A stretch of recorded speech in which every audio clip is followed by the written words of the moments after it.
तुलना अहिलेको यो जुन मुलुकभित्र देखेको द्वन्द्व छ यो द्वन्द्वको चाहिँ मुख्य विषय सुरुको त अग्रगमन र पश्चगमनको लडाइँ मूलको त त्यही त हो। अब किन संविधानको रक्षा गर्ने कि आफैले बनाएको संविधानलाई तोडमोड गर्दै जाने।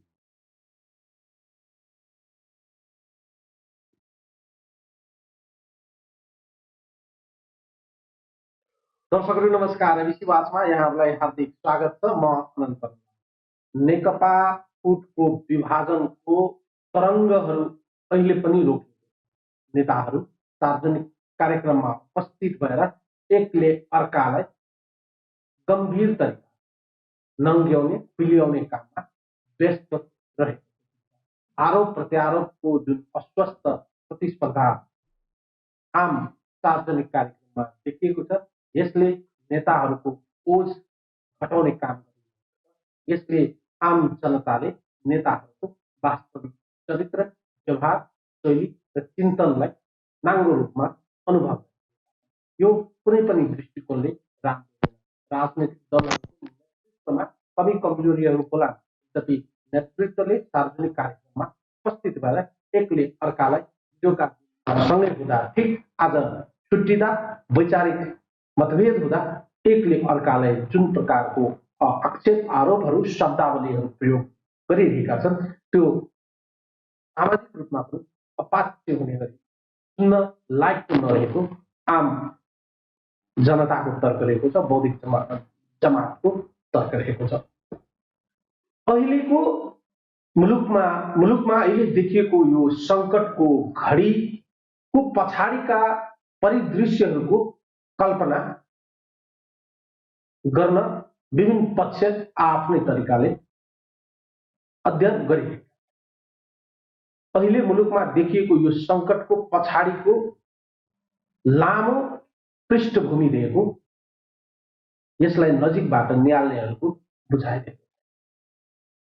यो हठात एक दिनमा आएको हुँदैन। यो प्रणालीलाई संस्थागत गर्ने कि यो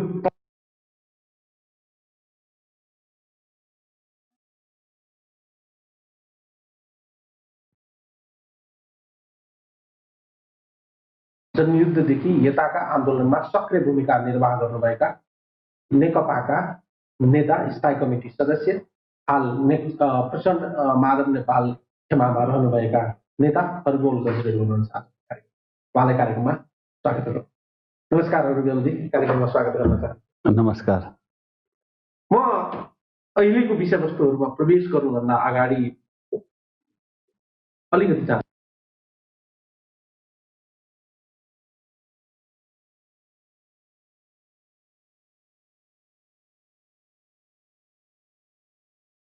सङ्कट देखिएको छ।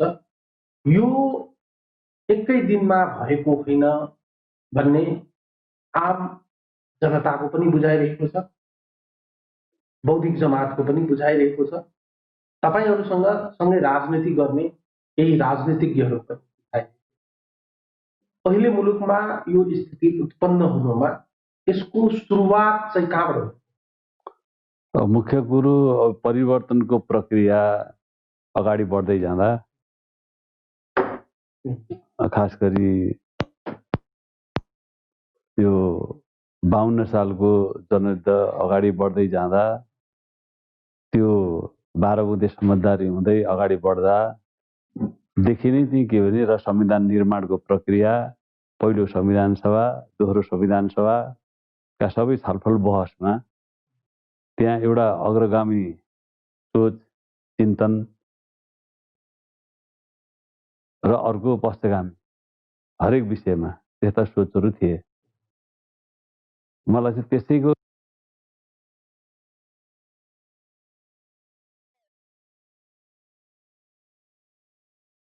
अवतरण गर्नुभयो। त्यसपछिका घटनाक्रमहरूले तपाईहरु पनि पुरस्कृत हुँदै जानुभयो, लोकतान्त्रिक मूल्य मान्यता पद्धतिलाई अंगीकार गरेर यहाँसम्म आए।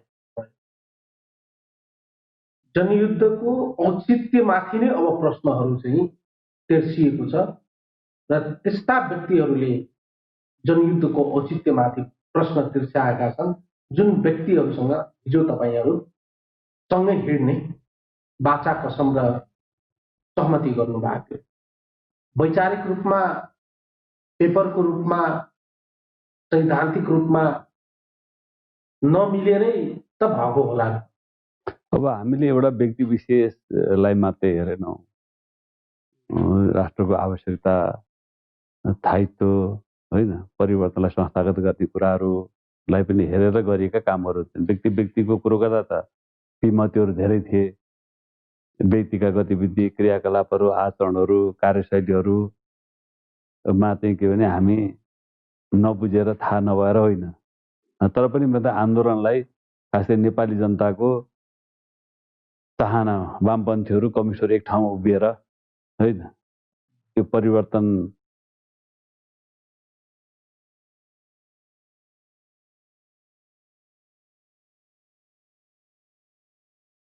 गरियो, ठिक गरियो भन्ने नै लाग्छ।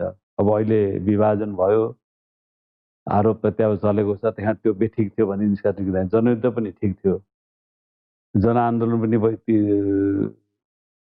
उन्नाइसतिर जनआन्दोलन पनि ठिक थियो। त्यो संविधान निर्माणको प्रक्रिया पनि अन्ततः पनि दलहरूको बिचमा सहमति भएर मुख्य दलहरूको बिचमा त्यो पनि ठिक थियो। त्यसपछि वाम गठबन्धन ठिक थियो, पार्टी एकता पनि ठिक थियो। यो फेरि बेठिक थियो कि भन्ने होइन, किन हामी त्यसलाई स्वीकारेर आइसक्यौँ। त्यसका प्रतिफलहरू हामीले लिइसकेका छौँ। जनयुद्धको प्रतिफल, 19 जनआन्दोलनको प्रतिफल स्वरूप संविधान चढ्यो, संविधान बन्यो। त त्यसका कार्यान्वयनको प्रक्रियामा जाँदा पनि हामीले ती कार्यान्वयनको प्रक्रियामा गयो, होइन। त्यस अर्थमा चाहिँ किन यसलाई हामीले अहिले यस्तो भयो भनेर त्यो बेठी गरियो भन्ने लाग्दैन। एक थरी मान्छेहरू वाम गठबन्धन गर्नु, एकता गर्नु बेठी भयो भन्ने पनि लाग्छ मानिसहरूलाई। हामीलाई त्यस्तो लाग्दैन।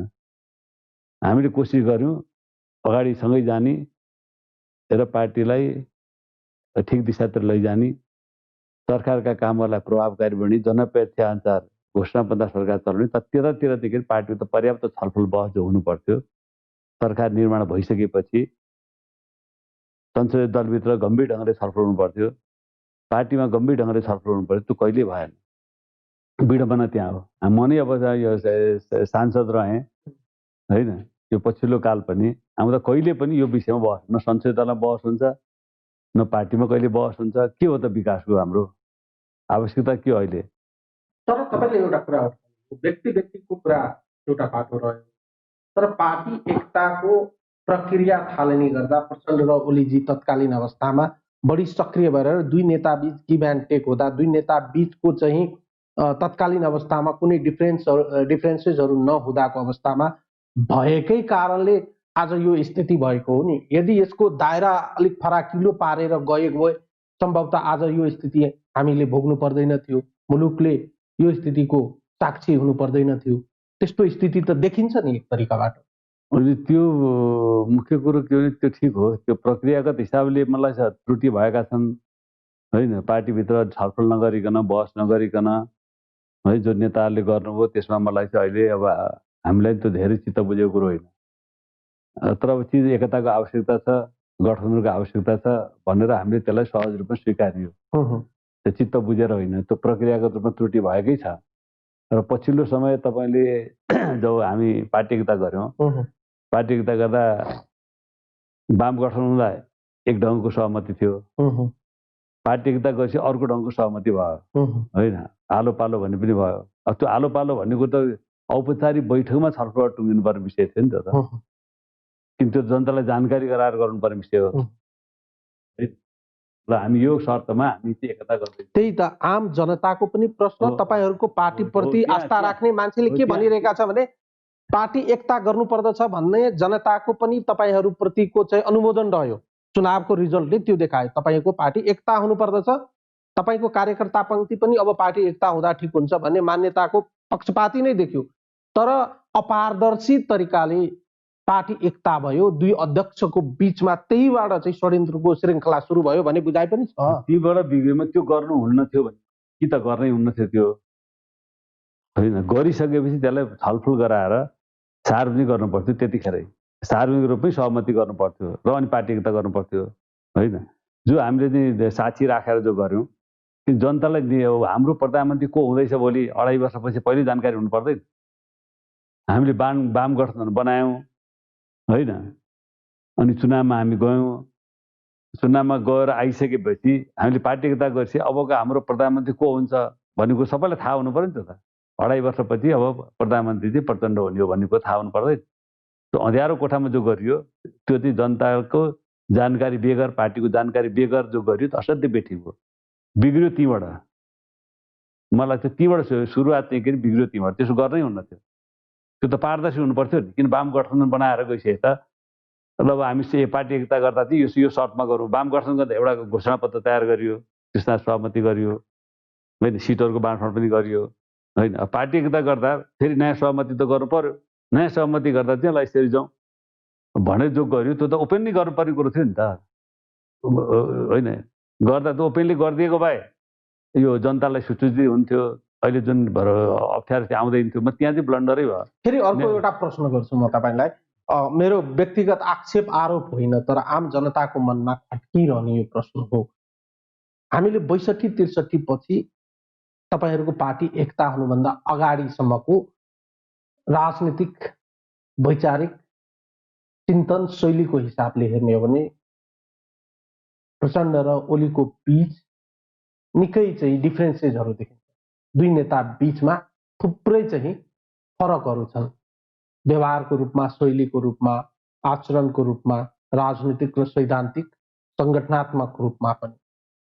दुईटा एक नदीका दुई किनारलाई एक ठाउँमा ल्याउँदा यो अप्राकृतिक एकता भयो भन्ने जुन एक थरीको तत्कालीन बुझाइरह्यो, यो अप्राकृतिक एकता नै अहिलेको विस्फोटको सुरुवात थियो। यो होइन, यो एकदम प्राकृतिक छ क्या यो एकता। किन हामी कार्यदिशामा हामी मूलभूत रूपमा सहमत भयौँ होइन। अब यहाँ नेपालमा पुँजीवादी जनवादी क्रान्ति सम्पन्न भयो। अब हामीले समाजवादको दिशामा अगाडि बढ्ने होइन, जो हामीले दुईटै पार्टीको एउटै सोचाइ हो, शान्तिपूर्ण प्रतिस्पर्धा मार्फत श्रेष्ठता हासिल गर्दै समाजवादी समाजको स्थापना गर्ने भनेर जो भयो, दुईटैका ती समान धारणा बनिसकेपछि अनि एकता भएको। तपाईँहरू प्रणालीको चाहिँ श्रेष्ठताको कुरा गर्नुभयो, तर प्रधानमन्त्रीज्यू अहिलेको प्रधानमन्त्रीज्यू केपी शर्मा ओलीले त व्यक्तिको श्रेष्ठता बुझ्नु भएको रहेछ। फेरि त्यही भएर त यो स्थिति आयो अहिले। होइन, त्यही त व्यक्तिको श्रेष्ठता भन्ने हामीले जान खोजेको त्यता हो। अब एउटा व्यक्ति विशेषमा ले आउने समस्याहरू भने हामीलाई त्यसमा त्यही धेरै सरोकार छैन। अब कतिपय मान्छे किन एकता गरे, किन वाम गठबन्धन गरे, किन एकता गरे भन्ने कुरो नि छ। तर मैले भने त्यो हामीले त्यही सरकार व्यक्तिलाई हामी हेर्छौँ। हामी त आन्दोलनलाई हेर्छौँ, पार्टीलाई हेर्छौँ। ओभरअल पार्टीको कार्यदिशा के छ भन्दा कार्यदिशा हाम्रो मूलभूत रूपमा मिल्यो होइन। मार्क्सवाद लेनिनवादका आधारभूत कुराहरूमा नि हाम्रो समान सोचाइ हो। त्यसपछि यतापट्टि आउँदा हाम्रो समाजवादको अब पुँजीवादी जनवादी सम्बन्धी धारणा। तपाईँलाई म सोध्छु, सबै थोक मिलेकै हो, कार्यदिशा मिलेकै हो, विचार मिलेको, सिद्धान्त मिलेकै हो भने नमिलेको चाहिँ के र नमिलेको कहाँबाट चाहिँ डिफ्रेन्सिएट भएर यहाँ आइपुग्यौँ त हामी? होइन, मतलब भने पार्टीलाई हामीले मैले भने विधिमा जुन छ नि, जब हामी एकतामा गइसकेपछि एउटा विधिमा हामीले सुरुदेखि नै स्टार्टिङ गर्नु पर्थ्यो। सुरुदेखि नै क्या, जस्तो मैले भने पार्टी एकता गर्ने बेला विधि भने के छलफल त हुनु पर्यो, निर्णय हुनु पर्यो होइन, औपचारिक निर्णय हुनु पर्यो होइन। त्यहाँ हामीले जो गर्यो त्यो एउटा ठुलो एउटा हामीले चाहिँ जो यो अहिलेको दुर्घटनाको कारण जुन छ नि, एउटा कारण तपाईँ त्यो हामीले त्यसो गर्दा औपचारिक निर्णय गरेर गर्नुपर्छ। दुईटै पार्टीमा औपचारिक निर्णय गरेर ल अब चाहिँ अब 2.5 वर्ष चाहिँ केपी शर्मा ओलीले नेतृत्व गर्ने, 2.5 वर्ष प्रचण्ड नेतृत्व गर्ने भनेको दुईटै पार्टीमा छलफल भएर त्यो टुङ्ग्याउनु पर्थ्यो विषय। नटुङ्ग्या भने एकता हुन सक्थ्यो होइन। गर्ने एकतापछि भएको जति पनि म्युचुअल अन्डरस्ट्यान्डिङ, रिटेन अन्डरस्ट्यान्डिङ र तपाईँहरूको पार्टीभित्रको निकायमा बसेर छलफल भएर भएका जति पनि निर्णयहरू छन् ती हुबहु लागू भएको भए त यो स्थिति नै आउँदैन थियो। होइन, हुबहु लागू भने त्यो कुरो क्या, त्यो कुरो चाहिँ जनतालाई जानकारी गराउनुपर्ने कुरो छ क्या। पार्टीलाई पनि जानकारी गराउनु, हामीलाई नै थाहा नहुने कुरो कस्तो भने क्या।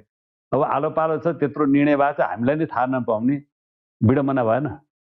जनतालाई थाहा हुनुपर्छ हाम्रो प्रधानमन्त्री को हुँदैछ। भोट दिएको मान्छेलाई जनताले भोट दियो नि, 2.5 वर्षपछि हाम्रो प्रधानमन्त्री यो हुँदैछ होइन, 2.5 वर्ष यो यसले चलाउँछ, 2.5 वर्ष यसले गर्छ भनेपछि अनि माइन्ड मेकअप हुन्थ्यो। त्यही अनुसार चाहिँ के अरे मान्छेहरू सोचाइहरू बन्थे होइन, त्यही अनुसार मनोविज्ञान बन्थ्यो, त्यही अनुसार जनता आश्वस्त हुन्थ्यो, अथवा जनताले चाहिँ त्यसलाई कुन रूपमा लिन्थ्यो, क्रिया प्रतिक्रिया दिन्थ्यो होला, आउँथ्यो नि एउटा छलफल। तर अँध्यारो जो कोठामा बसेर जो गरियो होइन, त्यो नितान्त त्यो चाहिँ त्यसै यो दुर्घटना जोतिर गयो त्यो पछाडि मलाई अरू त विचार राजनीतिका विधि कार्यशैली आचरणका विषय पनि छन्, फेरि अन्तरै छैन भन्ने कुरो होइन। तर त्यो निर्णय जुन छ त्यो निर्णय चाहिँ के हो भने यस्तो निर्णय भयो जसले विवादको जड हुन्छ नि, विवादको चाहिँ विस्फोट चाहिँ हुने चाहिँ पोइन्ट पनि त्यो बन्न पुग्यो होइन। त त्यो चाहिँ त्यो गर्नु पर्थ्यो होइन, गर्नु पर्थ्यो भने पार्टीमा छलफल गराएर आफ्नो पार्टीमा छलफल गराएर निर्णय गराएर त्यसपछि आएर दुईटा पक्ष बसेर औपचारिक निर्णय गराएर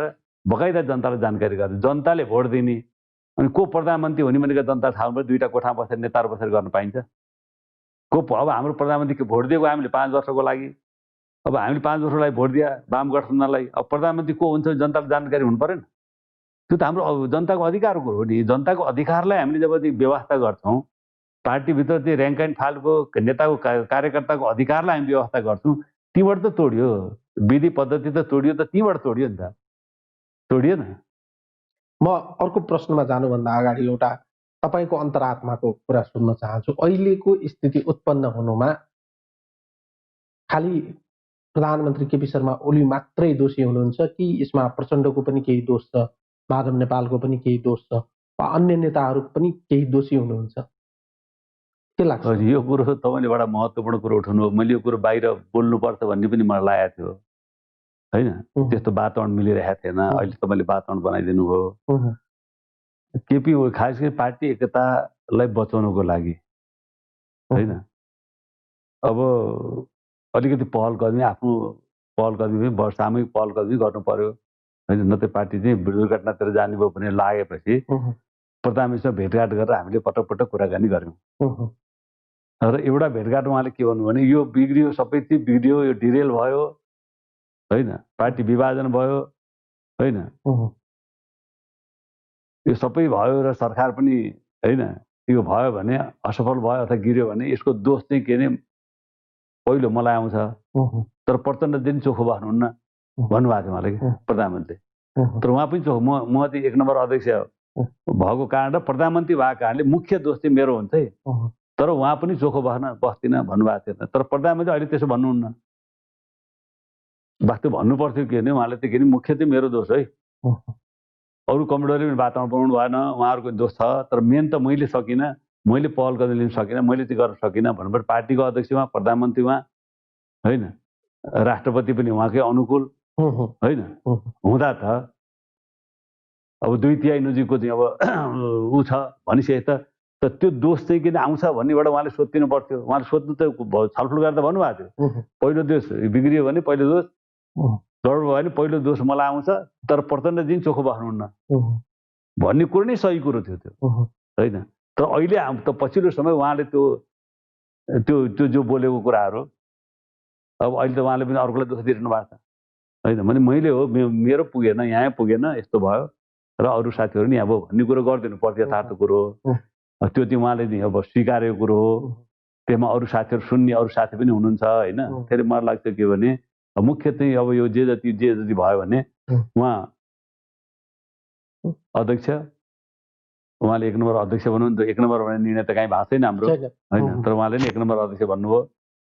उहाँ प्रधानमन्त्री हुन्छ, राष्ट्रपति उहाँको अनुकूलको भइसकेपछि अब यो बिग्रिएको दोष चाहिँ के हो भने उहाँले अरूलाई दिएर होइन, जनताले पत्याउँदैन। मैले उहाँले आफूले लिनुपर्छ र अरूले पनि गरे, अरूले म माथि नै अरूको नि कारणले पनि यस्तो स्थिति आयो हो। किन कुनै पनि घटना घट्छ नि त सबैको चाहिँ कमजोरी हुन्छ नि त्यहाँ त। अरूको एकदम ठिक गरे, जस्तो मैले कयौँ विषय त अब यतापट्टि प्रचण्ड माधव कुमार कमरेडले गरे कयौँ विषय मैले त्यतिखेर विरोध गरेँ नि होइन।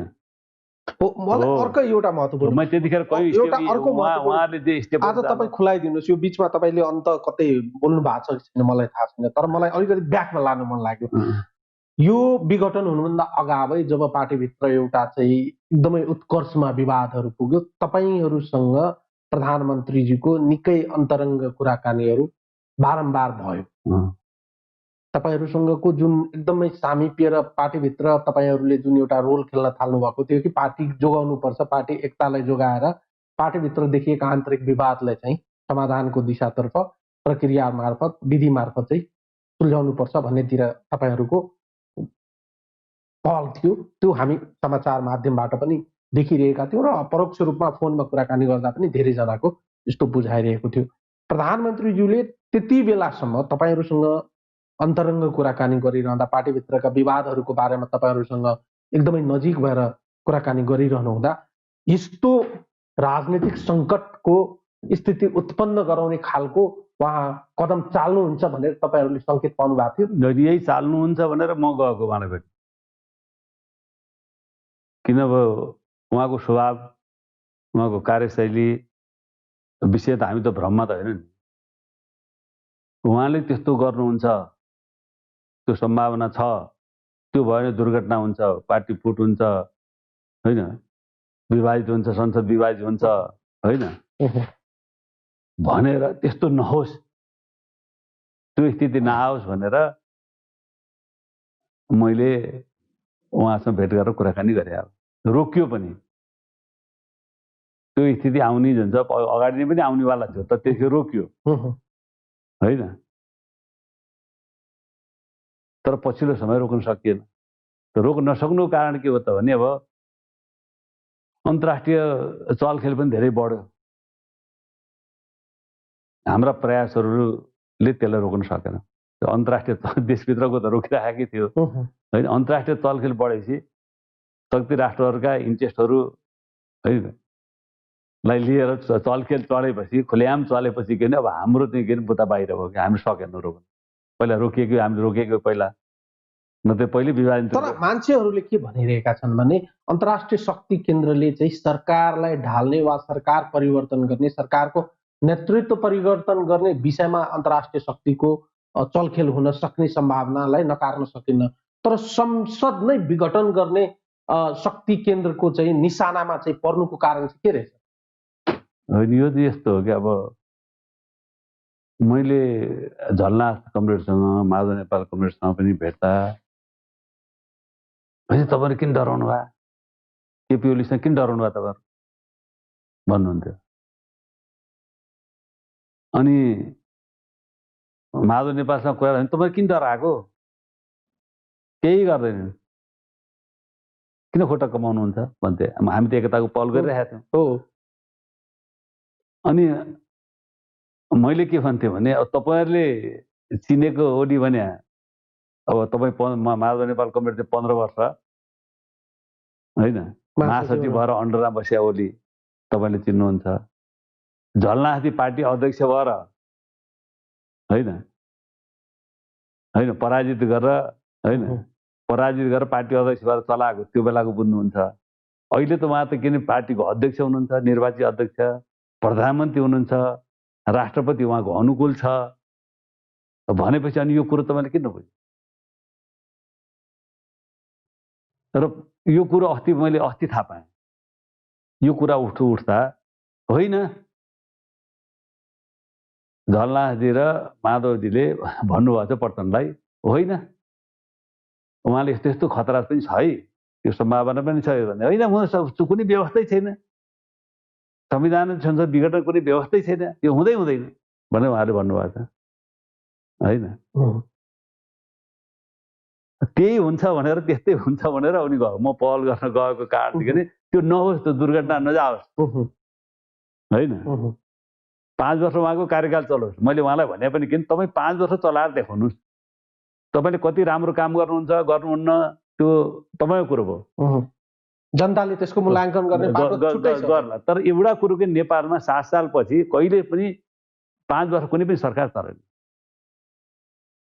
त्यही अहिले संविधान हामीले बनायौँ, त्यो संविधान निर्वाचन भयो।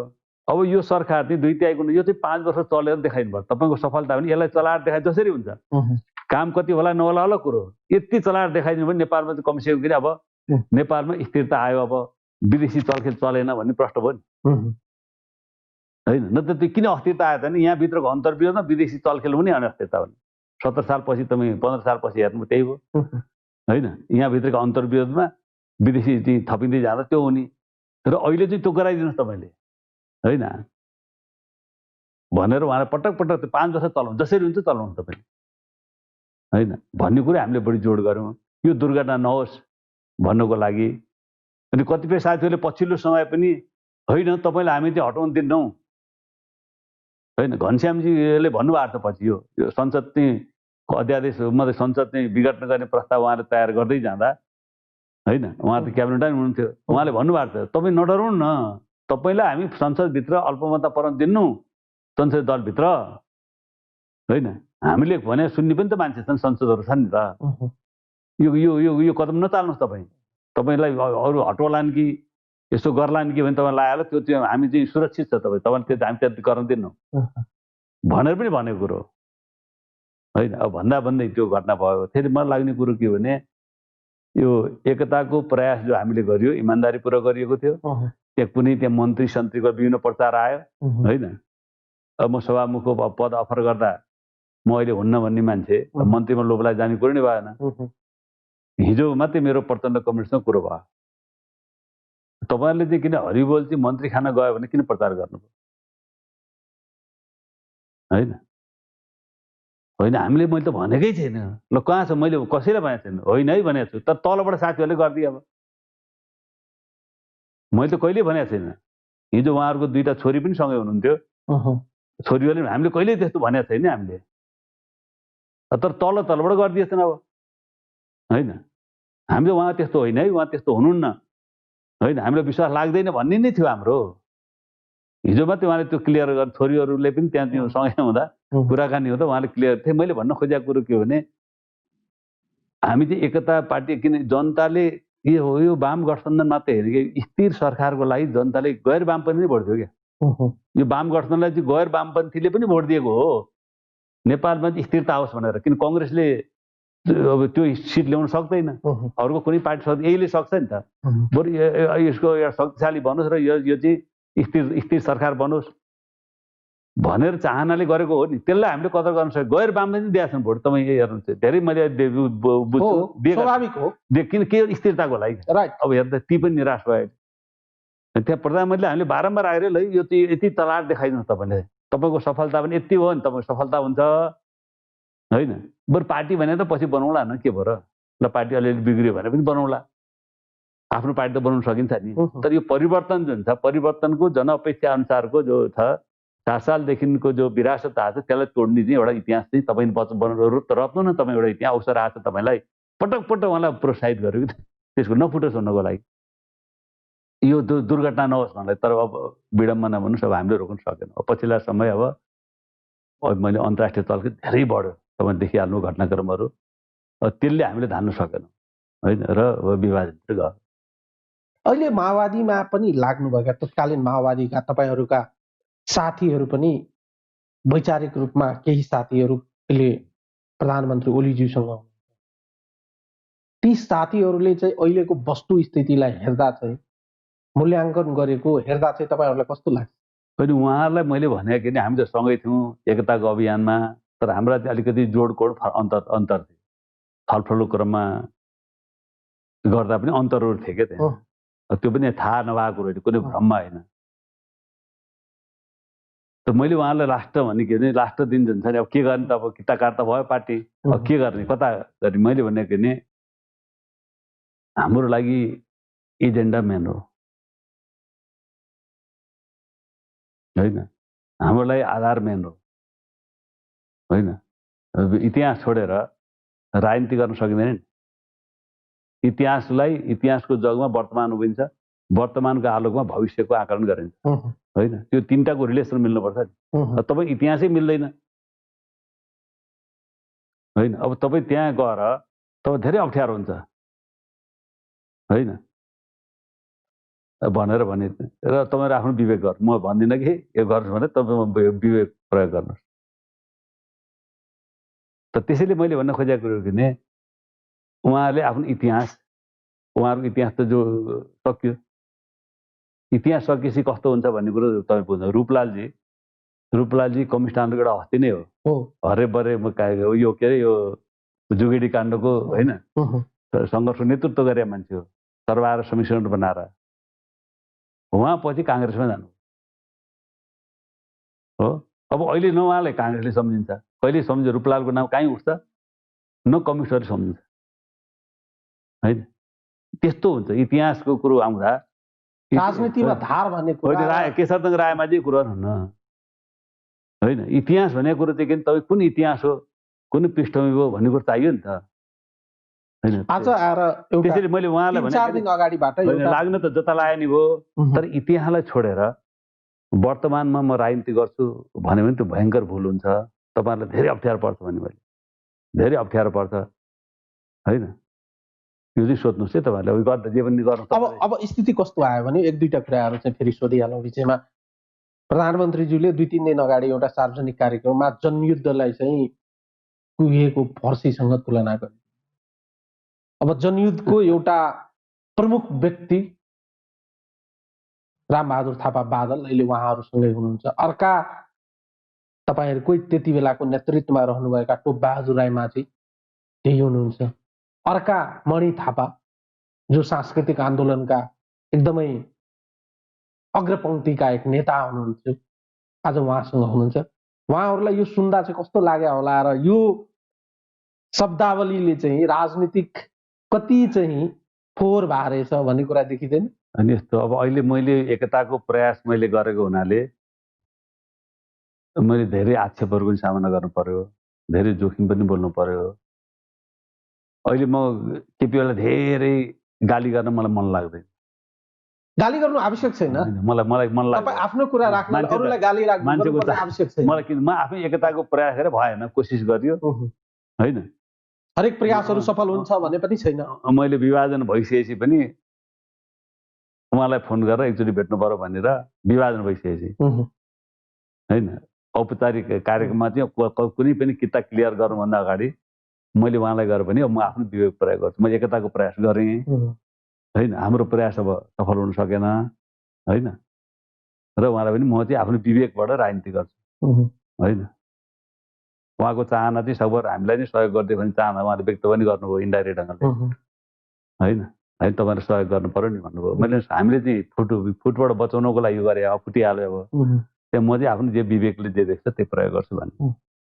त्यसै मैले साथीहरूलाई भने तपाईँले विवेक प्रयोग गर्नुहोस् र इतिहास छोडेर राजनीति गर्दा भोलि ठुलो चाहिँ समस्या आउँछ, तपाईँलाई धेरै अप्ठ्यारो हुन्छ धेरै भन्ने कुरो। त्यसले मलाई लाग्छ कि अब उहाँले कहाँ के बोल्नुभयो, कहाँ के भन्नुभयो, के गर्नुभयो हैन। अब अहिले धेरै त्यतातिर नजाउँ क्या फेरि, त्यसले गर्दा कुन स्वार्थले गाएर छ हैन भने फेरि अर्को अर्थ लाग्छ कि मान्छे स्वार्थ पूर्ति भएन अनि त्यसै विरोध गर्न थाल्नु। समाज त यस्तै नै छ हैन। हरिबोल के स्वार्थ बोकेर गएको थियो भने जस्तो चाहिँ मन्त्रालय पाएन कि के पाएन कि हैन, अहिले विरोध गर्न थाल्यो भन्ने आउँछ, आइहाल्छ कि मान्छे। त्यसले गर्दा म त्यो चाहिँ किन बेकारको अर्को आक्षेप, त्यो नभएको आक्षेप मात्रै। हिजो म एकताको लागि प्रयास गर्दा मन्त्री खाना गयो भन्ने आक्षेप आयो, यताबाट साथीहरूले भन्दै नि गयो मन्त्री खाना गयो हरिबोल भन्ने, उताबाट चाहिँ फेरि भन्ने के उहाँ चाहिँ हामीसँग आउनु भएको छ, हामीसँग सहकार्य गरिरहनु भएको छ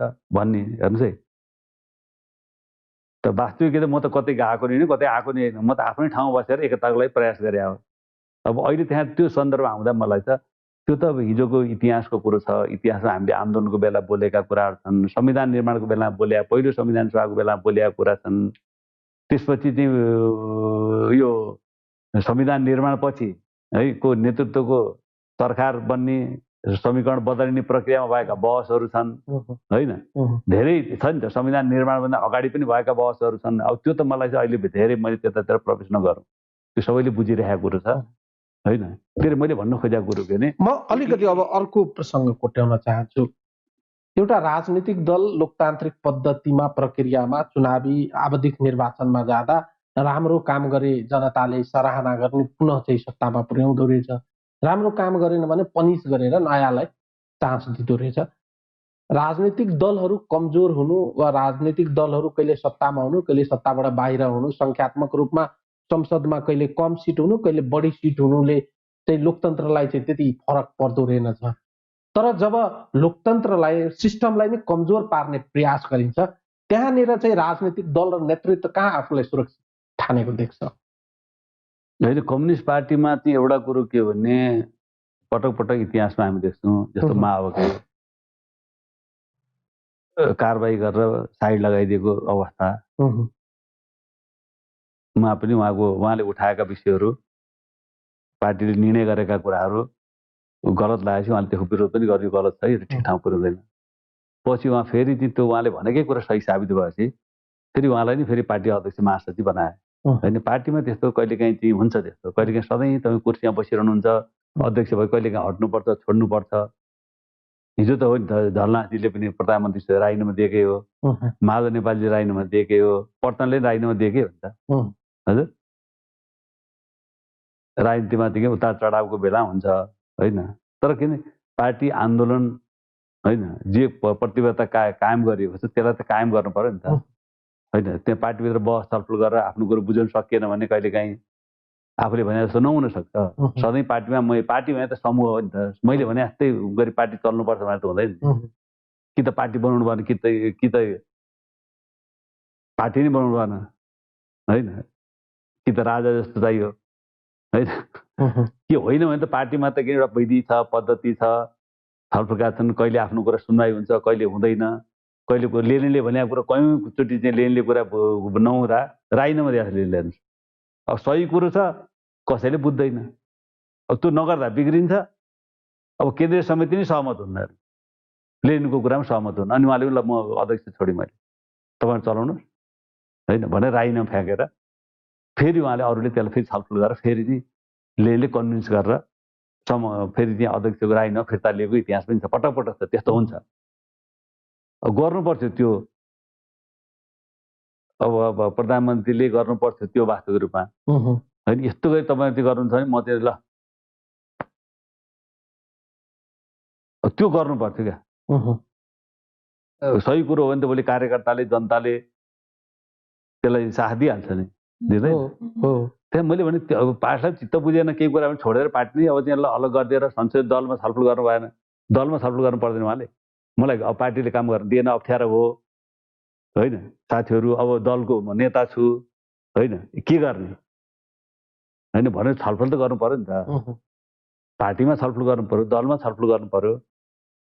अब राष्ट्रपतिले चाहिँ राष्ट्रपतिलाई जस्तो गयो होइन, संसद विघटनको प्रस्ताव गइसक्यो, राष्ट्रपतिको कर्तव्य के हुन्थ्यो, अरू दललाई पनि बोल्नु पर्थ्यो नि। किन संविधानमा त 47 सालको संविधानमा जे व्यवस्था थियो होइन, जसले अस्थिरता पैदा गर्यो, जसले फेरि प्रतिगमनको आधार तयार गरिदियो, त्यसलाई रोक्नको लागि संसद चाहिँ विघटन नहुने अधिकार, विशेष अधिकार प्रणालीलाई कन्ट्रोल गर्नलाई त्यहाँ चाहिँ विभिन्न प्रावधान राखिएको हो।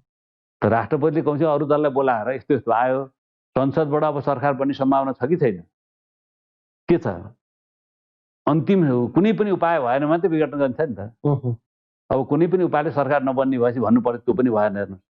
प्रधानमन्त्रीले पार्टीभित्र पनि सल्लाह गर्नु भएन, अब दलमा नि बसेर सल्लाह गर्नु भएन, दलको समर्थन लिएर गर्नु पर्थ्यो नि त। ल तपाईँ त्यो संसद विघटन गर्नुहोस् होइन भनेर त्यो बहुमत सदस्यहरूले भन्नु पर्थ्यो होइन। म त्यो स्थिति किन उहाँले त्यसो गर्नुहुन्न थियो। मैले भने पार्टीमा बसिसकेको त पार्टीमा समूह हो नि, सधैँ हिजो समूह मान्नुपर्छ नि, त्यो निर्णयहरू मान्नुपर्छ। अहिले नहोला आफूले भनेको कुरो होइन, भोलि सुनवाई होला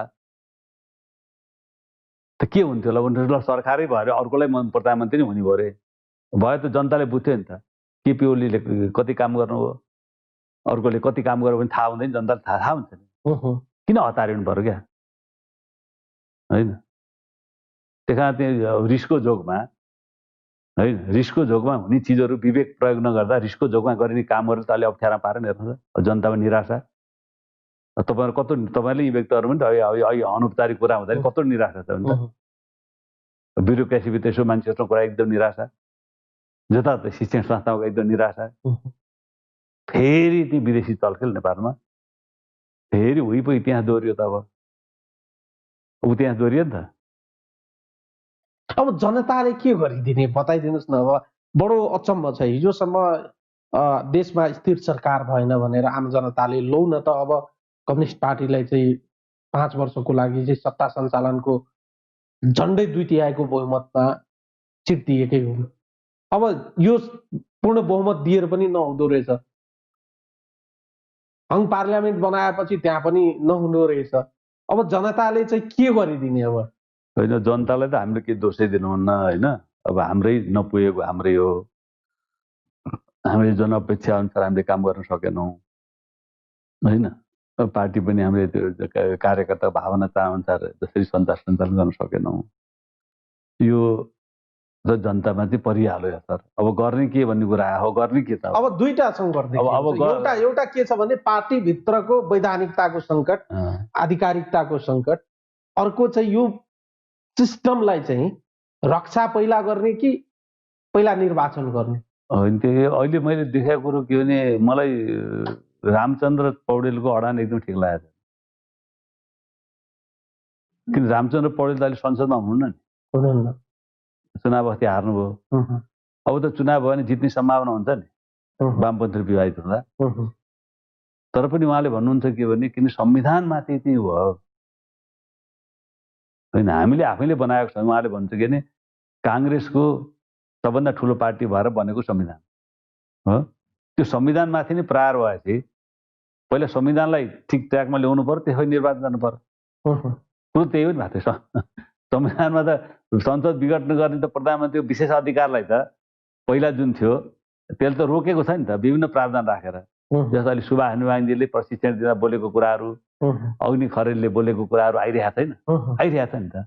रियालिटी त्यही, सबैले बुझेको कुरो त्यही हो नि। संविधान त के पनि व्यवस्था छैन। त्यति बेला बहसको चाहिँ मेन चाहिँ विषयवस्तु नै त्यही थियो। दलहरूले संविधान बनाउँदै छ, संविधान बनाउने मान्छे छैन, संविधान बनाउँदाकै सक्रिय बहसमा सहभागी हुने मान्छे छँदै छैन त अहिले सबै।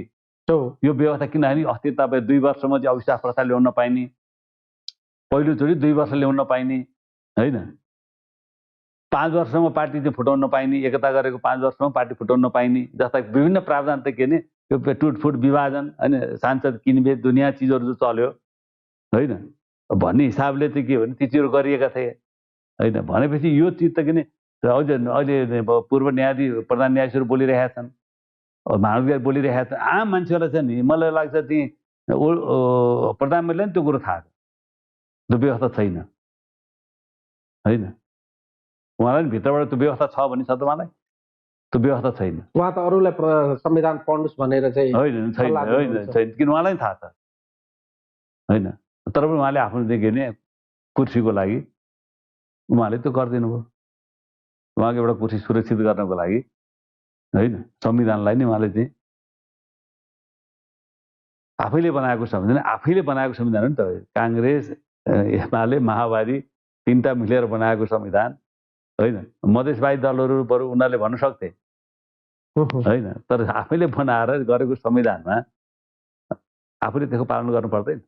तपाईँ आफै बनाउनु छ नियम यहाँ, अनि आफैले बनाएको नियम तपाईँले पालन गर्नुपर्छ पर्दैन? ल अर्कोले अर्को पिँढीको अर्को आएको भए अलग कुरो हुन्थ्यो। आफैले अस्ति बनाएको नि अस्ति वर्ग त्यत्रो बहस गरेर बनाएको संविधानको रक्षा गर्ने आफ्नो दायित्व, आफू बाँच्नु त त्यसलाई रक्षा गर्नु पर्यो नि। संविधान संशोधन गर्नु पर्यो, बेठिक छ भने संविधान संशोधन गर्ने प्रस्ताव ल्याउनु पर्यो नि त। ल भएन, यो त्यो अधिकार त चाहिँदो रहेछ, न त यो झन् हुने ल्याउनु पर्यो नि त। प्रस्तावै आउन सक्थ्यो, संविधान संशोधनकै प्रस्ताव आउन सक्थ्यो नि त, सरकारको तर्फबाट सक्दैन थियो। प्रधानमन्त्रीको विशेष अधिकार जुन छ 47 सालकै संविधान अनुसारकै बरु ठिक रहेछ भन्ने त्यसले त्यहाँ गर्नुपर्थ्यो उहाँले संविधान हजुर। अब वामदेवलाई राष्ट्रिय समाजलाई प्रधानमन्त्री बनाउनको लागि उहाँहरूले कार्यदल बनाउने माधव नेपालको नेतृत्वमा हो। अब त्यो छलफल गर्दै हुन्थ्यो नि। बरु सरकारले संविधान संशोधन गर्नु पर्यो भनेर होइन, यो विषय जुन छ यसले अप्ठ्यारो पार्छ, त्यहाँ संविधान संशोधन गरौँ, प्रधानमन्त्रीको विशेषाधिकार जुन चाहिँ सरकार त्यो नै ठिक रहेछ, यो झन् बेठिक रहेछ भन्ने कुरो गरौँ भने गर्नु पर्थ्यो नि। त्यो कर्तव्य हो नि, त्यो गर्न पाइन्छ नि। त त्यहाँ जानु पर्यो नि, संशोधन गरेर जानु पर्यो। तपाईँ आफैले बनाएर संविधान आफै मान्नु न, अर्कोले किन मान्छ भोलि? अब नैतिक आधार तपाईँ हुन्छ। अब मधेसवादी दललाई के भन्ने, उनीहरूले संविधानलाई सिग्नेचर गरेका छैन नि, तर पनि रक्षा गर्नु पर्यो भनेर आइरहेको उनीहरू आइरहेको छ होइन। अझै संविधानलाई रक्षा गर्नु पर्यो उनीहरू आइरहेको छ। अब लाज मर्दो कुरो। अब हामी जो संविधान बनाउने हो होइन, त्यो चाहिँ त्यसलाई व्यवस्था गरिरहेका छौँ। नैतिक सङ्कट सँगसँगै दलहरूले चाहिँ आफ्नो विवेक पनि गुमाए है। यो अब दलहरूले पनि भन्नु, नेताहरूले भन्ने कि अब कयौँचोर नेताहरूले अब हाम्रो पनि हुन्छ कमजोरी हिस्सा त। तपाईँलाई कहिलेकाहीँ यस्तो लाग्दैन कि अहिलेको मौजुदा जति पनि टेस्टेड नेताहरू हुनुहुन्छ, जतिजना नेताहरू प्रधानमन्त्री भइसक्नु भएको छ, अब चाहिँ उहाँहरूबाट यो देशको चाहिँ सत्ताको बागडोर चाहिँ सम्हाल्न नसक्ने स्थितिमा पुग्नु भएको छ। उहाँहरूले कुरा जति गरे पनि, उहाँहरूले इतिहासका पानाहरू जति पल्टाएर हामीलाई दीक्षित गरे पनि, आम जनतालाई ठुल्ठुला जति सपना देखाए पनि, यो परिवर्तनको भार आम जनताको अपेक्षा र आम जनताको चाहनालाई उहाँहरू अब बोक्न नसक्ने गरी चाहिँ उहाँहरू अब चाहिँ बुढो हुनु भएको जस्तो देखिन्छ। अब एज फ्याक्टरले पनि गर्छ होइन। अब एज फ्याक्टर नै मेन त हुँदैन। अहिले 78 वर्षको व्यक्ति अमेरिकाको राष्ट्रपति भए, शालीन व्यक्तित्व, सक्रिय होइन। अब हामीले प्राथमिकता के दिएर हामी अगाडि बढ्छौँ भन्ने कुरो, डे टु डेका कामहरू, अब नेताहरूलाई वैचारिक राजनीति अध्ययन छलफल बहस टिमहरू बनाएर टिमहरूका चाहिँ फिडब्याकहरू लिने हो, आफूलाई चाहिँ अधिकार प्रत्यार्जन गरिदिने होइन। तल अरूले ह्यान्डल गर्छन्। अब यो मतलब किन अब यतातिर जाने कि नजाने अहिले बहस, अब यो नेकपामा अहिले जो बहस चलिरहेको छ, अहिले हामीले नि त्यो कुरो उठाइरहेका छौँ कि अब त्यसरी जाँदा अब तपाईँ हेर्नु त, न हाम्रो अध्ययन छ, न त छलफल छ, विज्ञहरू छन्, दुनियाँ हरेक छ नि मान्छे। यहाँ त के अब यति राम्रो राम्रो मान्छे छन् नेपालमा, हेर्नुहोस् होइन। तपाईँलाई निस्वार्थ सहयोग गर्ने मान्छेहरू छन्, जो कुनै पनि पार्टीसँग चाहिँ एलायन्स नभए मान्छेहरू पनि छन्, बुद्धिजीवीहरू त्यस्ता छन्। ती सबैको सहयोग लिने गर्दा अझै पनि नेताहरूले त्यो सम्भावना छ, सकियो म भन्दिनँ। अहिले तुरन्त चाहिँ हाम्रो नेता हामीलाई मान भनेर त कहिले मान्नेवाला छैन होइन। त्यो सम्भावना छ, तर यही तरिका, जो तरिकाबाट उहाँहरू हिँडिरहनु भएको छ, यही तरिकाबाट गएर त त्यहाँ पुगिँदैन। तपाईँ जनअपेक्षा किन त भने त्यही तरिकाले बिगार्यो क्या। हाम्रो जहाँ गम्भीर बहस छलफल जहाँ हुनुपर्ने हो त्यहाँ भएन होइन। त मैले चाहिँ के हो त भने, मैले पहिला भनेको थिएँ क्या, जस्तो मैले 4 जना नेताहरूलाई मैले प्रधानमन्त्रीलाई भने, तपाईँहरूले वामदेव जो चुनाव हारेको मान्छेलाई राष्ट्रिय सभा ल्याउनु हो, ल चुनावै राष्ट्रिय सभाको चुनावै लड्नु ल ठिक छ, त्यो त त्यति धेरै आपत्तिजनक कुरो भएन, किन चुनावै लड्नु भयो नि त, भोटिङ नै भयो। अनि उहाँलाई राष्ट्रिय सभामा आइसकेपछि अब लगाएर चाहिँ संविधान संशोधन प्रधानमन्त्री बनाउने जो निर्णय एकमत तपाईँ सचिवालयले गर्नुभयो होइन। अनि जनताले के बुझ्ने, यिनीहरूलाई त पद प्रतिष्ठा बाहेक त के रहन्छ, के बुझ्छ क्या जनताले। यो पार्टीमा अरू वामदेव बाहेक अरू मान्छे नै नभयो त, अहिले संसद जितेर आएका मान्छे छन् नि त, अरू नेता छन् नि त होइन। ल अरूले सकेन भने त अरू नयाँ पुस्ता पनि छ नि त, सेकेन्ड दोस्रो पुस्ता पनि छ नि त। उहाँहरूलाई भने, मैले माधव नेपाललाई भने, अध्यक्ष पटनलाई भने, अब यस्तो निर्णय तपाईँले भने, त्यसपछि आएर झलनाथलाई भने मैले, यस्तो निर्णय तपाईँहरू गरिदिनुहुन्छ, संविधान संशोधनको यत्र मुद्दा छन् बाँकी, त्यसमा तपाईँहरू कुनै सरकार छैन होइन। तर एउटा व्यक्तिलाई भने, माधव नेपाल पूर्व प्रधानमन्त्री भइसकेका मान्छेको नेतृत्वमा सुभाष नेवाङ 2 चोटि मतलब पटक सभामा भइसकेका मान्छेलाई राखेर कार्यदल बनाउने भने जनताले बुझ्छ के, यिनीहरूलाई त खालि चाहिँ भागभन्डा पस्छ धेरै रहेछ भन्ने बुझ्ने भएन। अब यस्ता काममा उहाँहरू लागेपछि होइन, विचार राजनीति एउटा व्यक्तिलाई तान्नको लागि मैले के गर्ने, उहाँहरू के भन्छ, उसलाई देखाउनुहुन्छ, पर्चनले ओलीलाई देखाउँछ, ओलीले पर्चनलाई देखाउने होइन, अर्कोलाई देखाउने होइन। तर उहाँहरू त मिलेर एकमत गरेर सचिवालयले निर्णय गर्नुभयो नि। अनि उहाँहरूको ध्यान चाहिँ विचार राजनीति विषयमा विमति भएर छलफल भएर विषयवस्तु सङ्गठनात्मक विषयमा छलफल भएर आउनु पर्थ्यो नि त। उहाँहरू चाहिँ जसरी पार्टी बनिसकेपछि जसरी छलफल बहसलाई अगाडि बढाउनु पर्थ्यो, एउटा व्यक्तिको पछि लागेर होइन, एउटा व्यक्तिलाई तान्नको लागि गरेर लागेर के हुन्छ, एउटा व्यक्ति नआए के हुन्छ, तपाईँ के हुन्छ, तपाईँ अहिले भनेको कुरो हुँदैन, तपाईँ फेरि धैर्यतापूर्वक बस्न सक्नुहुन्छ, फेरि आउँछ नि त, हुँदो रहेछ नि त, आउँछ नि। जो चाहिँ जस्तो अब एमालेकै पूर्व एमालेकै चाहिँ हेटौँडा महासमा झलनाथजी आउनु चुनाव जितेर, ओलीजी हार्नुभयो, पछि त ओलीजी आउनुभयो नि, आउँछ नि होइन। मैले भन्न खोजेको कुरो कि यता चिजहरू जसरी पार्टी सञ्चालन गर्नुपर्थ्यो, जसरी सरकार सञ्चालन गर्नुपर्थ्यो, पार्टी र सरकारको बिचमा कसरी समन्वय गर्ने भन्ने छलफल हुनु पर्थ्यो हैन। कसरी कम्युनिस्ट पार्टी र सरकारको सम्बन्ध कस्तो हुन्छ भन्ने चाहियो नि त। बुर्जुवा पार्टी र सरकारको सम्बन्ध कस्तो हुन्छ भन्ने पनि चाहियो होला। कम्युनिस्ट पार्टी कस्तो हुन्छ भन्ने चाहिँदैन। अब त्यो पनि कहिले छलफल भएन। अनि विकास कस्तो हुने, नेपालको विकासको मोडेल के भने छलफल हुनु परेन। त्यतातिर भन्दा चाहिँ के नि अब तानमा मान्छे उता त्यस्तो पनि निर्णय गर्दैन। त्यो हास्यास्पद निर्णय पनि त भन्नु त। जनताको कति अपमान हो, कति अपमान के जनमतको अपमान होइन।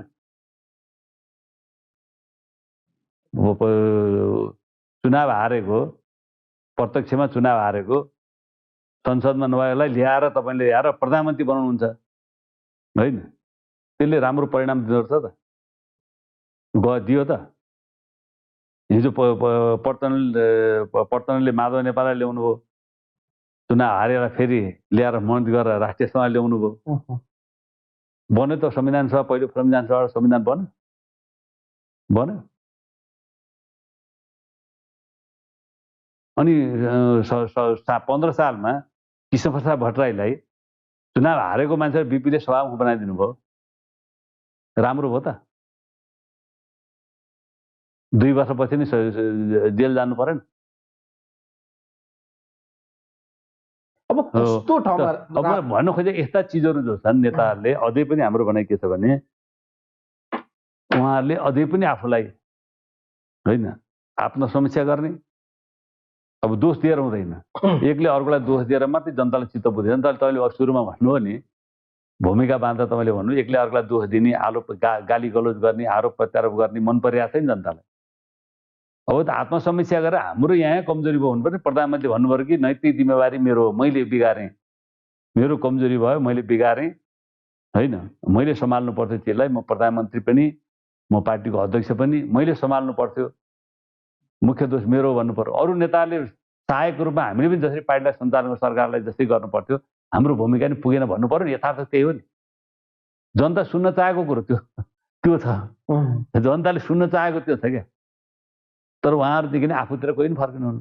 नेताहरूको कस्तो आत्मरति देखियो भने आफूतिर फर्किनु पर्यो नि। नेताहरूको कस्तो आत्मरति देखियो भने आफ्ना पार्टीका समर्थकहरू केही ठाउँमा भेला गर्ने, एउटा भाषण गर्ने, आफ्ना कार्यकर्ताहरूले परर ताली बजाएपछि ओहो जनता त सबै मेरै पक्षमा रहेछन् भने आत्मरति पनि देखियो नेताहरू।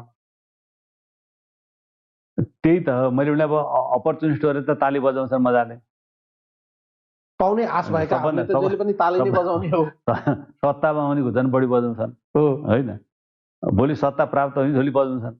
अब त्यो ताली त्यही त। अब यो खुला परिवेशमा आइसकेपछि नेताहरू तिनीहरूको प्रभावमा पर्दा, राम्रा मान्छेहरूलाई को प्रभावमा परेर गरे भए राम्रो परिणाम आउँथ्यो होइन। ती मान्छेहरूको प्रभावमा पर्दा जो स्वार्थको लागि विभिन्न चलखेलहरू गरिरहेका थिए, कहिले यता जाने कहिले उता जाने, तिनी मान्छे चाहिँ के नि नेताको वरिपरि देख्दा अनि राम्रा मान्छेहरू ल्याउनु पर्यो, राम्रा मान्छे खोजेर ल्याउनु पऱ्यो नि। ल त्यो राजनीति नि हुँदै गर्दा राम्रो को छ, विदेशतिर गएर नेपाली कोही छ कि राम्रो, कहाँ छ नेपालमा को छ खोज्नु, राम्रो मान्छे खोज्नु पऱ्यो नि। राम्रो काम गर्ने तपाईँ राम्रो मान्छे खोज्नु पऱ्यो नि। तपाईँ भन्छु जनताको सेवा गर्ने, जनताको देशको प्रगति गर्ने, समृद्धि गर्ने भन्नु चाहिँ राम्रो मान्छेले पो त गर्छ, नराम्रो मान्छे कसरी गर्छ क्या। कहिले खोज्यो नेताले, कहिले खोजे राम्रो मान्छे, आफू त्यो वरिपरि आसेपासे जो छ वरिपरि आउँछन्, तिनीहरूले चाहिँ हजुर हजुर गरिदिन्छन्, तिनीहरूले नेताको नजरमा पर्नु होइन। इमान्दार मान्छे त चाकरीमा किन जान्छ होइन। ल तिमी भूमिका लिदियो भनेर रिक्वेस्ट गर्ने आरो गर्दैला होइन, ऊ चाकरीमा किन जान्छ त भने यो चित्त किन राम्रो। हामीले 46 सालको परिवर्तनपछि राम्रा मान्छे हाम्रा हुनु भन्ने बनाउनु पर्ने, हामीले त्यो गरेनौँ। राम्रा मान्छे चाहिँ जम्मै हाम्रा हुन्, चाहे त्यो कङ्ग्रेसमा होस् चाहे अरू पार्टीमा होस्। राम्रो मान्छे भने जनता राष्ट्रको सेवा जुनसुकै पार्टीमा भयो जहाँ भए पनि त्यो हाम्रो मान्छे भन्ने भइदियो भए यो अवस्था आउँथेन। तर उहाँले के भने आफ्नो पकेटबाट चाहिँ निकालेर मान्छे राख्न थाल्नु हो होइन। राम्रा मान्छेहरू चाहिँ अब अनिले भूमिका विहीन भए। अब 2 नम्बरी मान्छेहरू अनि नराम्रा मान्छेले त राम्रो भूमिका निर्वाह गर्ने कुरो भएन। 101 मान्छे चाहिँ नेपालमा के अहिले खाँचो छ, कस्तो मान्छे चाहियो तपाईँलाई, त्यस्तो मान्छे हरेक ठाउँमा पाइन्छ अहिले। तर हामी त्यसलाई सदुपयोग गर्न सकेका छैन। अब्बल खालको मान्छे त त्यसले भूमिका पाइरहेको छैन, एउटा चाहिँ तल्लो हुन्छ नि धेरै तलको मान्छे त्यो भूमिका पाइरहेको छ। के गर्छ परिणाममुखी काम त गर्न सक्दैन। जी हजुरले त गर्ला, प्रशंसा त गर्देला, तर परिणाममुखी जनतालाई परिणाममुखी काम दिन सक्दैन नि। यी चिजहरूको नेताहरूले समीक्षा गरेर अब जनताको समस्या आत्मालोचना गरेर अब हामी करेक्सन गर्छौँ भने प्रतिवाद व्यवहारमा गर्दा चाहिँ फेरि अझै पनि मलाई लाग्छ नेताहरूको हातबाट राजनीति बाहिर जान्न। होइन त्यसो गर्नु भएन, हामीले जे गर्नु एकदम ठिक गर्यौँ भनेर एक्लै अर्कोलाई गाली मात्रै गर्यो भने, दोष दिएर आफूतिर फर्किएर भने फेरि चाहिँ के अरे नेताहरू नै विस्थापित हुँदै जान्छन्। नेताहरू विस्थापित हुने सँगसँगै फेरि के हुन्छ, 2-3 वटा प्रश्न अझै छ मसँग तपाईँलाई सोध्नुपर्ने।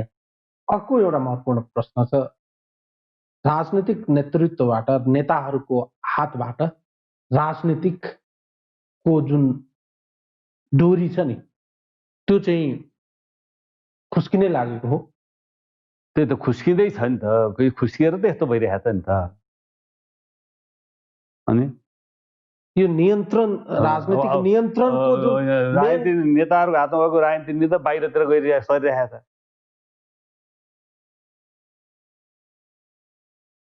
मान्छेको ध्यान त अहिले अन्तर्राष्ट्रिय शक्ति के गर्छ, अन्तर्राष्ट्रिय शक्तिले भन्नेतिर छ नि अहिले मान्छे, जनतामा यस्तो चर्चा हुन्छ भित्रभित्र होइन।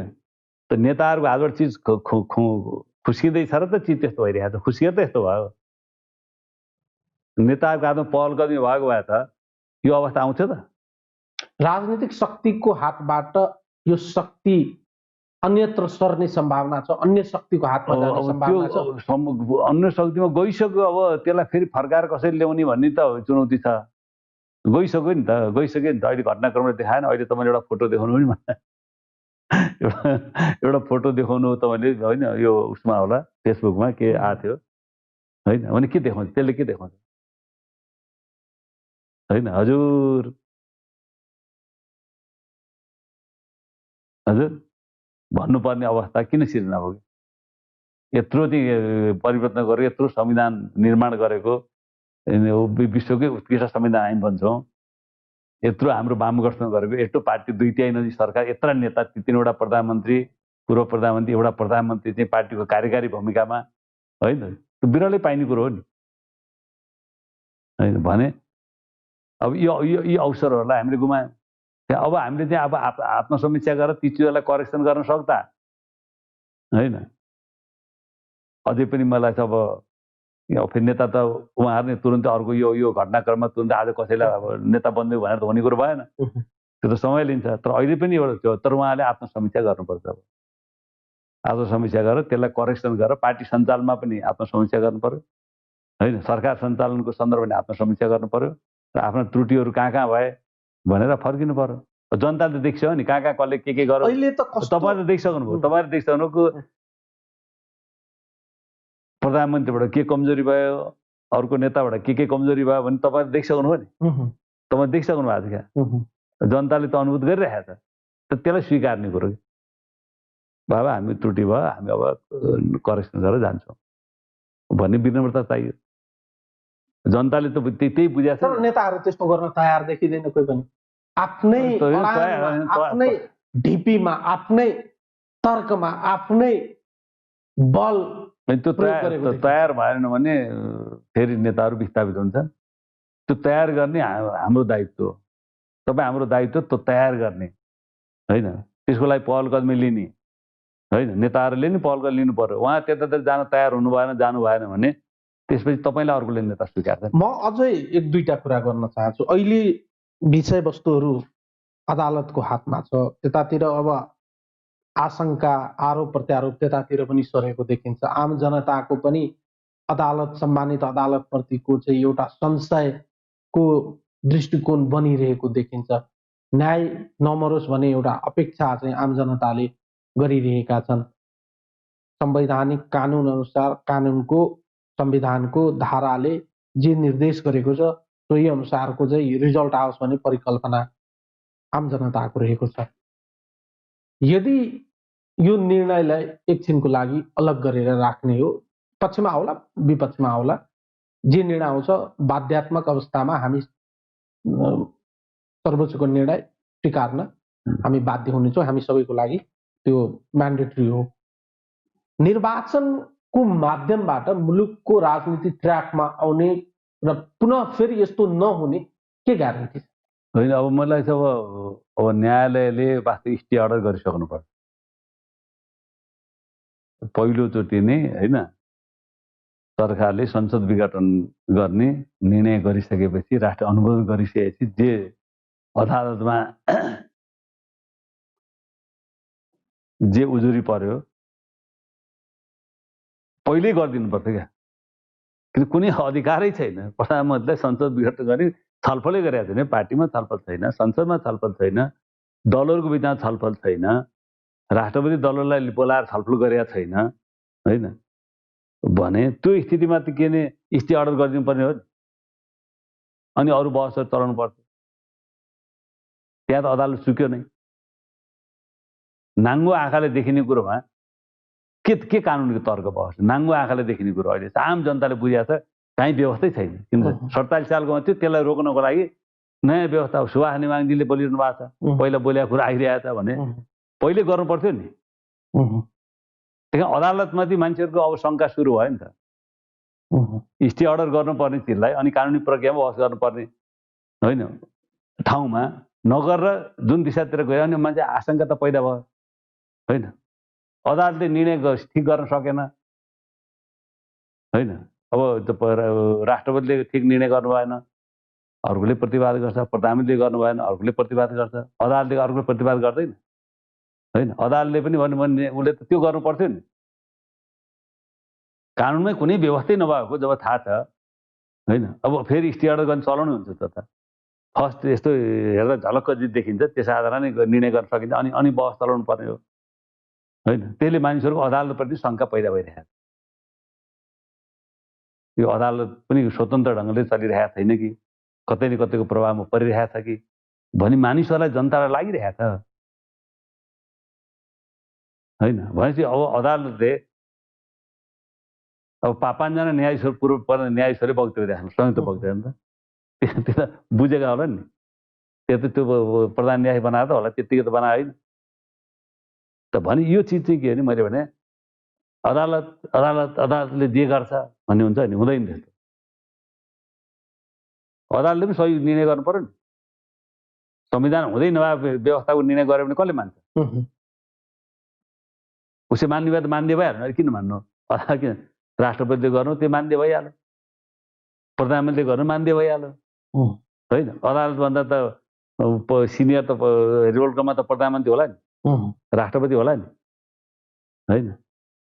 त्यहाँबाट नि त गलत निर्णयहरू हुँदा छ नि, होइन? त अदालतले सही निर्णय गर्यो भने जनतालाई मान्ने हुन्छ, नभए हुँदैन। राष्ट्रपतिले सही निर्णय गरे जनतालाई मान्ने हुन्छ, प्रधानमन्त्री गरे जनतालाई मान्ने हुन्छ, अदालतले सही निर्णय गरे मान्ने हुन्न। त्यसको प्रतिवाद त जनताले गर्छ नि।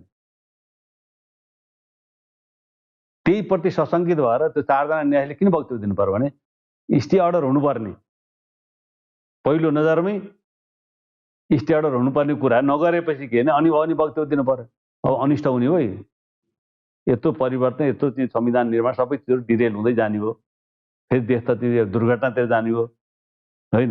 टाढा त जानै पर्दैन। पाकिस्तान जस्तो अस्थिर राजनीतिक भएको देशमा पनि अझै पनि न्यायालयको गरिमा कायम छ।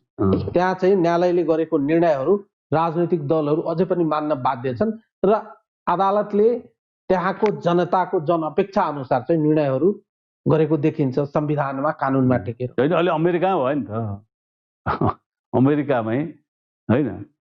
ट्रम्पले नियुक्त गरे न्यायाधीशहरूले, होइन, ट्रम्पको विरुद्धमा फैसला गर्दैन। त्यो त अब नेपालको न्यायालयले त्यो गर्न सक्नु पर्यो नि त। पहिलो एउटा मिस्टेक भइसकेको छ बुझ्नलाई। पहिलोचोटि चाहिँ के भने संविधान सभाले पहिलोचोटि 2 वर्ष थप्न सक्ने, अनि थप्न नसक्ने हुन्छ। अब निर्वाचन यो कुरै संविधान सभा, पहिलो संविधान सभा बिगाड्नु भयो नि। किन बिगाड्नु भयो? अदालतले म्याद थप्न पाइँदैन। उसले त अब धेरै पहिलोचोटि थप्यो, अब यति अर्कोचोटि भन्दा थप्न पाइँदैन भन्नु पर्थ्यो नि। अब पाइँदैन भन्दैला सार्वभौम सत्ता सम्पन्न संविधान सभालाई अदालतले अङ्कुश लगाइदियो। तीबाट सुरु भएको छ नि त नेपालको, होइन? न्यायालय जुन छ, न्यायालयको गरिमा त तीबाट माथि प्रश्न उठेको छ नि, मिल्छ त्यसरी गर्न? अर्को संविधान सभा चुनाव गर्नु पर्यो, कति खर्च गर्नु त? 2 वर्ष थप्नै सक्दैन थियो भने त पहिले नि नसक्नु पर्यो नि। अब एकचोटि बाहेक थप्न पाइँदैन भनेर निर्णय गर्नु पर्थ्यो नि। अब एकचोटि बाहेक गर्न पाइँदैन, पटक पटक धेरै गर्नुहुन्न भन्नु सक्थ्यो, तर किन गर्नै पाइँदैन भने विघटनै गर्नु। संविधान सभा विघटन भएर अर्को चुनाव गर्नु परेन होइन? त्यहाँ अदालतमाथि त मान्छे शङ्का त त्यहीँबाट सुरु भयो नि त। त्यसपछि खिलराज प्रधानमन्त्री बनाएर अनि चुनावको भयो, सबै चिज तपाईँ देखिहाल्नु होइन? अनि त्यहीँबाट देखिन्छ नि त्यो कुरो त। अदालत कति स्वतन्त्र छ, कति निष्पक्ष छ, कति विवेकपूर्ण निर्णय गर्छ भने शङ्काको सुई त त्यहीँबाट सुरु भएको छ। अहिले स्टे अर्डर नभइसकेपछि अनि न्यायाधीशले वक्तव्य किन दिए त भने अब अनिष्ट हुन थाल्यो फेरि। राष्ट्र दुर्घटनातिर अब यहाँ के ने भोलि यो विदेशी चलखेल चल्ने होइन, अनि भोलि राष्ट्र चाहिँ दुर्घटनातिर जाने। अन्तिम प्रश्न गर्छु। अब निर्वाचन आयोगमा पनि तपाईँहरूको आधिकारिकताको विषय फसेको देखिन्छ। दुवै पक्षको उत्तिकै दाबी रहेको छ। निर्वाचन आयोगलाई पनि सकस भएको देखिन्छ। त्यता पनि आशंकाको दृष्टिकोणले हेर्नुपर्ने स्थिति देखिन्छ। सकस केही छैन क्या, मतलब पार्टी एकता भएको छ, बकाइदा यति हाम्रो केन्द्रीय समिति यति भनेको छ, बुझाएको छ होइन, बुझाएको छ नि केन्द्रीय समिति। उनीहरूलाई बोलाएर सोधे भइहाल्यो को कता हो तपाईँहरू, सिग्नेचर मिलाए भयो, अनि त्यसपछि बहुमत जता छ त्यति दिन त हो पार्टी विभाजन। पहिलाको पनि त्यही गरेकै हो, पहिला पनि त्यही गरे हो नि त। अध्यक्ष पार्टीको अध्यक्ष अन्त हुँदा पनि होइन, केन्द्रीय सदस्यहरूको मेजोरिटीले गरेपछि पार्टी चाहिँ के त्यही त्यसैले मान्यता पाएको छैन, निर्वाचन नजिरै छैन त। अध्यक्ष त्यो पार्टीको अध्यक्ष अन्तै हुँदा पनि होइन, उसलाई नदिएर केन्द्रीय समिति मेजोरिटीलाई दिएको हो नि त। मेजोरिटी भनेपछि बहुमत सदस्यहरूको जहाँ हुन्छ त्यसले आधिकारिक पार्टी पाउँछ, अरूकोले 40% पुर्याउनुपर्छ भन्ने छ हजुर। पार्टी पाउनलाई नभए नयाँ पार्टी बनाउनु पर्यो भन्ने छ नि त। भनेपछि अब त्यहाँ त कुनै निर्वाचन आयोगमा अलमल गर्नुपर्ने कुनै नजिर पनि छ, सबै चिज छ, सधैँ छ होइन, तर पनि अलमल भइरहेको छ होइन। त्यहाँ पनि मान्छेलाई शङ्का छ, काहीँ व्यवस्था त्यही पनि अलमल गरिरहेको छ, शङ्का छ नि त होइन। जनताले शङ्का गरिरहेको छ, अदालत पनि शङ्का गरिरहेको छ जनताले होइन। अन्तिम प्रश्न गर्छु। तपाईँलाई लाग्छ मुलुकको यो स्थितिबाट पुनः राजनीतिकलाई लिकमा ल्याउनलाई त्यति सहज छ? होइन, सहज अप्ठ्यारो छ र त यो दुर्घटनाहरू भए। अप्ठ्यारो त छँदैछ, अप्ठ्यारो भएर त दुर्घटना त्यति भयो। दुर्घटना कम क्षतिमा अब कसरी ट्र्याकमा ल्याउनु?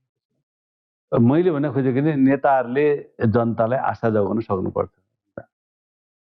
मैले चाहे उनीहरूले जनतालाई आशा जगाउने भनेको नि हिजो हामीले त्रुटि गरेको कुरा रियलाइज गर्ने होइन, र त्यो हामी त्रुटि अब इतिहासमा जे गर्यौँ होइन, त्यो हामी त्रुटि गर्दैनौँ, अब हामी यसरी जान्छौँ भन्नु सक्नु पर्यो क्या होइन। भन्नु सकेपछि फेरि विश्वास त दिन्छ नि त।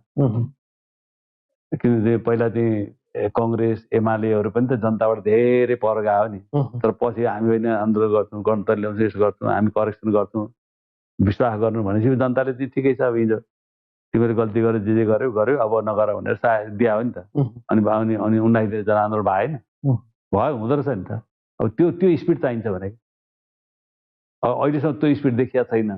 अहिले त्यो एकले अर्कोलाई आरोप प्रत्यारोप मात्रै छ। आफूले भन्दा मेरो यहाँ कमजोरी भयो, मैले यहाँ भयो भनेको जनतालाई लागिरहेको छ। मुख्य कमजोरी कहाँबाट भयो भने लागिरहेको छ होइन। अरू नेताहरूको पनि भूमिका पुगेन, कमजोरी भयो लागिरहेको छ, लागेको छ नि होइन। प्रधानमन्त्रीको गम्भीर कमजोरी छ भने पनि लागिरहेको छ मान्छेहरूलाई। उहाँ दलको नेता, प्रधानमन्त्री र अनि पार्टीको नि अध्यक्ष भएपछि होइन, उहाँले सम्हाल्नु पर्थ्यो भन्ने हुन्छ होइन। उहाँले नसक्दा किन अरूले सम्हालेर लानु पर्थ्यो भन्ने हुन्छ नि। जनताले त्यो भन्छ अरूले सम्हाल्छ, 3-3वटा पूर्व प्रधानमन्त्री उनीहरू सम्हालेर लानु पर्थ्यो भन्ने आउँछ। जनताले त्यो देखिरहेको छ। त्यो जनताले जे अनुभूत गरिरहेको छ, जनताको विश्वास जित्नलाई त के गर्नु पर्यो, रियलाइज गर्नु पर्यो होइन। अब हामी यस्तो गर्दैनौँ, त्रुटि भयो, हामी यस्तो भयो, यहाँ भयो भन्नु पर्यो। तर त्यो भन्ने ठाउँमा उहाँहरू पुग्नु भएको छैन। अनि जनताले त्यो नबोले चित्त बुझिरहेको छैन। एकले अर्कोलाई दोष मात्रै दिएको कुरो आफूतिर फर्किएर हुन्छ नि। न प्रधानमन्त्रीले भन्नुभएको छ, न अरूको अध्यक्षले भन्नुभएको छ मेरो यहाँ कमजोरी भयो, मेरो यहाँ पुगेन होइन, मलाई क्षमा दिनुहोस् होइन। तर मेन भन्नु सक्छ जे हो त्यही त भन्नु पर्यो नि त। जे हो जनताले जे अनुभूत गरेको त्यो त भन्नु परेन हजुर जनताले अनुभूत गरेको कुरो त एउटा दुईटाले आरोप लगाउने कुरो एउटा कुरो हो। जनताले आधारभूत जनताले मुख्य जनताले लगभग यो घटना भएको 1 महिना पुग्दैछ। भोलि अझै पनि नेताहरू जनताको शरणमा गएको देखिँदैन र आफूलाई चाहिँ करेक्ट गर्ने पाटो र बाटोको खोजी गरेको देखिँदैन। त्यही त हामी त्यसमा चाहिँ के गम्भीर ढङ्गले बहस छलफल गरिरहेका नेताहरूले भनिरहेका छौँ होइन। अब हामीले पनि के भने अब हाम्रो भूमिकाको कुरो पनि अलिक ढिलो पनि भयो। त्यस्तो हुन्छ कुनै कुरा के भने समयमा चाहिँ तपाईँ पहल गर्दा हुने ढिलो भइसकेपछि गाह्रो हुँदो रहेछ कि होइन। हाम्रो यो चेतना अलिक पहिले आइदिया भए यस्तो हुन्थेन। ढिलो आउँदा के चिजहरू अगाडि बढिसक्यो होइन, ढिलो आयो। त्यही पनि अहिले हामी सजग गराएको छौँ कि होइन तपाईँहरूले अब आफूलाई नयाँ रूपमा जनताको चाहे जस्तो नेता हुनु पर्यो क्या। जनताले चाहे जस्तो क्या। जनताले जस्तो हिजो नेताहरूलाई जनताले सुन्न चाहन्थ्यो, हेर्न चाहन्थ्यो, आतुर हुन्थ्यो नि होइन। त्यो खालको चाहिँ नेता हुनु पर्यो नि त। तिनै नेता हो जो जनता चाहिँ हेर्न आतुर हुन्थ्यो, घन्टौँ प्रतीक्षामा बस्थ्यो होइन। तिनै नेता हामी चाहिँ अहिले जनताले चाहिँ हामीप्रति चाहिँ किन मुख फर्काएर किन हिँडेको छ भन्ने सोध्नु परेन। जनता त महान हो नि, हो सोध्नु पर्यो नि। आशा गरौँ नेताहरूको बुझाइमा परिवर्तन आओस्। जनता पनि नेताहरूलाई नजिकबाट निहालिरहेका छन्। गलत गर्नेलाई दण्ड दिने त जनताले पक्कै पनि समय आएपछि निर्णय गर्ने नै छ। व्यक्तिभन्दा पनि पार्टीभन्दा पनि देश र प्रणाली चाहिँ मासिनु हुँदैन, जनताले दुःख पाउनु हुँदैन भन्ने चाहिँ एउटा मूलभूत बुझाइ हो। देशलाई अझै योभन्दा ठुलो कष्टकर बाटोतिर नडोर्यौँ। कम क्षतिमा सकभर क्षति नै नभइकन मुलुकको राजनीति पुनः लिकमा नल्याइकन कसैलाई सुख छैन। अहिलेको आवश्यकता पनि त्यही हो।